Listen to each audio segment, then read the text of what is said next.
7 মিনিটে 2 লাল কার্ডের ম্যাচে এমবাপ্পের গোলে শীর্ষে ফিরল রিয়াল মাদ্রিদ। দেখুন, ম্যাচের ৭৭ থেকে ৮৪ মিনিট, 7 মিনিটের মধ্যে 2 লাল কার্ড দেখলেন গেটাফের 2 ফুটবলার। এর মাঝে রিয়ালের হয়ে দলের একমাত্র গোল করেন কিলিয়ান এমবাপ্পে। রোববার রাতে লা লিগার ম্যাচটিতে শেষ পর্যন্ত ১-০ গোলে জিতেছে রিয়াল মাদ্রিদ।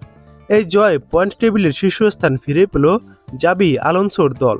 প্রতিপক্ষের মাঠে শুরু থেকেই আধিপত্য দেখানো রিয়াল প্রথম হাফে গোলের গ্যারো খুলতে ব্যর্থ হয়। ৯টি শট নিলেও কাজে লাগেনি একটিও।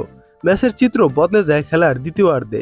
৭ মিনিটের মধ্যে গেটাফের 2 ফুটবলার লাল কার্ড দেখলে তার মাঝে একটি গোল হজম করে তারা। মাঠে নামার মাত্র ৪৪ সেকেন্ডের মাথায় লাল কার্ড দেখেন অ্যালেন নিয়ম।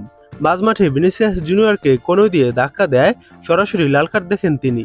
তার ৩ মিনিট পরেই গোল পায় রিয়াল মাদ্রিদ। বদলি হিসেবে নামা গিলারের পাস পেয়ে গোল করেন এমবাপ্পে। ক্লাব ও জাতীয় দল মিলিয়ে টানা ১১ ম্যাচে গোলের দেখা পেলেন এই ফরাসি তারকা।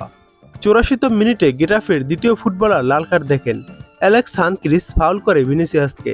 তাকে রেফারি দ্বিতীয় হলুদ কার্ড দেখালে মাঠ ছাড়েন তিনি। ম্যাচের ৭৪তম মিনিটে প্রথম হলুদ কার্ডটি দেখেছিলেন তিনি।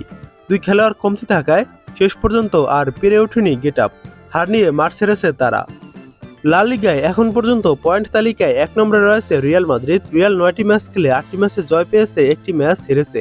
রিয়ালের পয়েন্ট ২৪। ২ নম্বরে রয়েছে বার্সেলোনা। বার্সেলোনা ৯টি ম্যাচ খেলে ৭ ম্যাচে জয় পেয়েছে, ১ ম্যাচ ড্র করেছে, ১ ম্যাচ হেরেছে। বার্সেলোনার পয়েন্ট ২২। ৩ নম্বরে রয়েছে ভিলারিয়াল।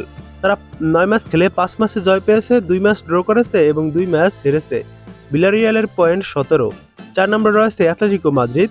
তারা ৯ ম্যাচ খেলে ৪ ম্যাচে জয় পেয়েছে, ৪ ম্যাচ ড্র করেছে ও ১ ম্যাচ হেরেছে। অ্যাটলেটিকো মাদ্রিদের পয়েন্ট ১৬ এবং ৫ নম্বরে রয়েছে রিয়াল বেটিস। তারা ৯ ম্যাচ খেলে ৪ ম্যাচে জয় পেয়েছে, ৪ ম্যাচ ড্র করেছে এবং ১ ম্যাচ হেরেছে। রিয়াল বেটিসের পয়েন্ট ১৬।